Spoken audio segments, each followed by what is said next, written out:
that we need to guide the children, or we need to guide our young ones. In guiding our young ones, sometimes we have to set as an example, we have to be role models for our young ones. So to be able to release their or unleash their potential, you as a parent or as a guardian, you need to set good examples for the children to follow. Sometimes you also need to teach them what they are supposed to know. Yeah, every presbytery has a role to play in every child's life. Like parents in the house, they have a role to play in the child's life. What do they play? What role do they play? They guide the children, they teach them, they control them when they are doing wayward. They tell them what is right and wrong, and make sure that they do not deviate from the right path, and also they also pray for them. So coming to church, the presbytery is also representing parents at home. So here is a church, but we have children that we are taking care of. We must care for them, making sure that they are okay, and we teach them the godly way that they may not deviate from the right path of God. And so the role of the presbytery over here too is that we must also make sure that the right teachings are done in the godly way. They must also behave in a way that when they are out there, people may see them, no, these children are children of God. And so teaching them the right thing to do, making sure that they are living a Christ-like life. The presbytery might guide them when a child is going wayward. The presbytery has responsibility to pray, making sure that the children are on the right path of life, guiding them, teaching them, praying for them, so that they will not deviate from the right path. So the presbytery has a role to play. Okay, please let me ask you again. Is it necessary to unleash children at this early stage? Very sure. It's very the most important part of the church or the presbytery is that the children at this stage have to be unleashed. The Bible says that train the child the way he should go, so that when he grows up, he might not depart from the truth. Amen. And so at this time, it is the time that the children must be unleashed. It's the time that they must start doing what they are supposed to do, so that when they grow up, they may not depart from it. And so it is very important that children at this age must be what? Must be unleashed. So that as they grow with that zeal, that power, that force, that's unleash them, that force that unleash them, they may grow with it. And so if you don't train the children at this stage to be unleashed at the youthful, at the childish age, when they grow up, they might not have, they get there. Thank you. Okay. Are you all listening? Yes. Okay. So, Mrs. asked me The potentials of children. Now, we talk about what your daughter has a particular skill at that tender stage.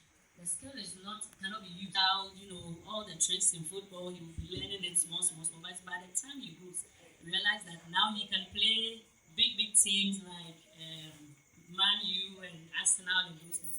That is when you realize that these potentials that you saw out of it. Now, one thing I want to also talk about is parents are supposed to provide a supporting environment. If you realize that your child has a particular potential going to school, and then a child is interested in going, oh no, when you're playing football, then you become footballer. And now, no, football is big business. So when we bring it into the church, realize that children, some may even love storytelling. They have different potentials. So in the church, we need all these potentials in the church. So if you realize that your child has interest in musical instruments, that is the time you have to take the child to maybe a good trainer who will be able to train him or her, so that at the end of the day, the church can also benefit, and even the entire community and the nation as well. So if we support and then give them the very environment that they need, you realize that they will flourish, these potentials will grow, and then it will be useful to society. Again, we also have to encourage positive reinforcement. This means that when a child does something you have to encourage it. You have to tell the child you are doing very well. Okay, so you give that reinforcement, and then it gives that child the confidence to perform better.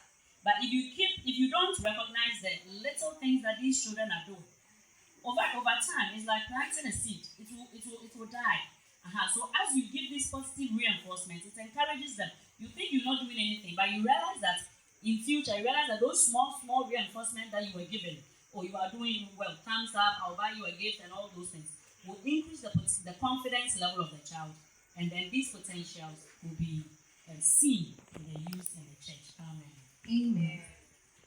Mrs. Ishin, when we unleash children, what impact will it have on the potential Christian child? Thank you. When you unleash them, there are a lot of impacts that the child will have.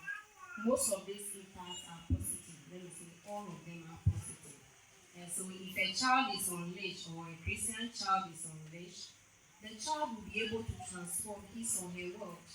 So we are in a society, we are in our homes, can be referred to as our world, the schools in which we find ourselves, the community. And so when you are unleashed, you go out there and make positive impact on others. So you are going to serve as a role model for your colleagues. So if you are released, you'll be able to preach the word to them and transform them to be useful to society. Some of them will even see you. You become a role model to them. And so they will learn from you all the good things that you do. You see that because every day you move about, people are saying, oh, this girl is a good girl, this boy is a good boy. You see that those around you also begin to emulate it. I know children prefer to be commended whenever they do something good.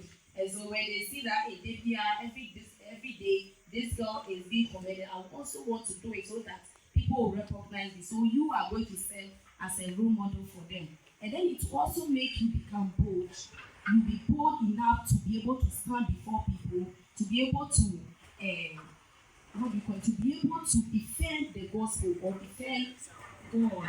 And then also, as you grow up, it will not be a new thing to you because you are doing it already. And so it has a lot of impact on you as a child. Thank you. Deacon, what role should the presbytery play?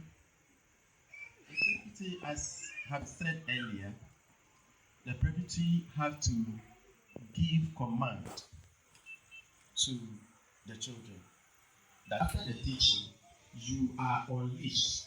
We've been kept in this confine, the four square of the church, for a very long time.